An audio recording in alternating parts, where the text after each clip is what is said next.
Hi friends, welcome to our channel. నేను మీ శిల్పారెడ్డి. ఈరోజు వీడియోలో మీకు చికెన్ నిల్వ పచ్చడి ఎలా చేయాలో చూపించబోతున్నాను. మన ఇంట్లో ఉన్న ఇంగ్రీడియంట్స్ అంటే సింపుల్గా చేసి చూపించబోతున్నాను.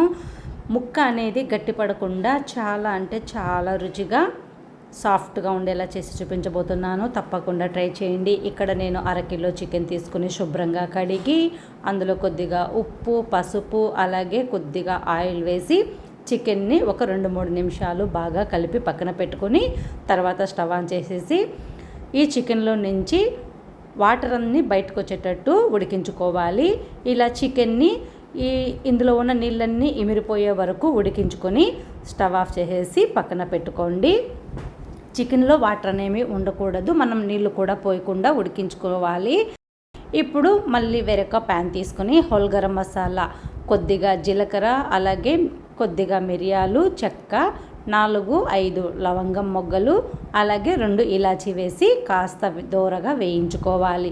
అలాగే 1 స్పూన్ ఆవాలు, 1/2 టీ స్పూన్ మెంతులు వేసుకొని మళ్ళీ మీ రుచికి తగినట్టు ఎండుమిరపకాయలు తీసుకొని కాస్త దోరగా అయ్యే వరకు వేయించుకొని చల్లారిన తర్వాత ఇలా మెత్తని పొడిలా చేసి ఈ మసాలా పొడిని పక్కన పెట్టుకోండి.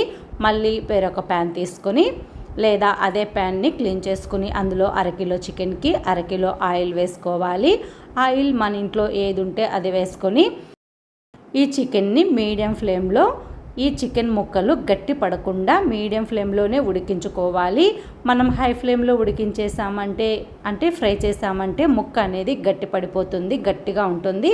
అందుకే మీడియం ఫ్లేమ్లో అడ్జస్ట్ చేసుకుంటూ గ్యాస్ని అంటే లో టు మీడియం ఫ్లేమ్లో ఇలా కలర్ మారేంత వరకు వేయించుకోవాలి. అప్పుడే ముక్క గట్టి పడకుండా ఉంటుంది. అలాగే అల్లం వెల్లుల్లి పేస్ట్ ఒక పెద్ద స్పూన్తో వేసుకొని పచ్చి వాసన పోయే వరకు వేయించుకోండి. ఈ ప్రాసెస్ అంతా మనం మీడియం ఫ్లేమ్లో చేసుకుంటేనే ముక్క గట్టి పడకుండా ఉంటుంది. చూడండి, చికెన్ ముక్కలు ఇలా రెడ్ కలర్ అంటే బ్రౌన్ కలర్ వచ్చే వరకు మీడియం ఫ్లేమ్లోనే వేయించుకోవాలి. అప్పుడే ముక్క గట్టి పడకుండా సాఫ్ట్గా ఉంటుంది. ఇప్పుడు మనం వేయించుకున్న మసాలా పొడిని స్టవ్ ఆఫ్ చేసేసుకుని వేసుకోవాలి. అలాగే రుచికి తగినంత సాల్టు, ధనియాల పొడి కూడా వేసుకొని ఒకసారి బాగా కలుపుకోవాలి. ఇది కొంచెం గోరువెచ్చగా ఉన్నప్పుడు మాత్రమే వేసుకొని బాగా కలుపుకోవాలి. లేదంటే మసాలాలన్నీ మాడిపోయి ఆ వేడికి మళ్ళీ ఈ చికెన్ నిల్వ పచ్చడి చేదనేది వచ్చేస్తుంది. అలాగే 2 లేదా నిమ్మకాయలు తీసుకొని ఇలా నిమ్మరసం మీరు తినేదాన్ని బట్టి పులుపుని చూసుకొని వేసుకోండి.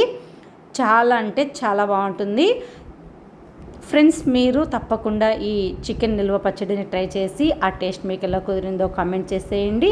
ఈ వీడియో నచ్చితే ఒక లైక్ చేయండి.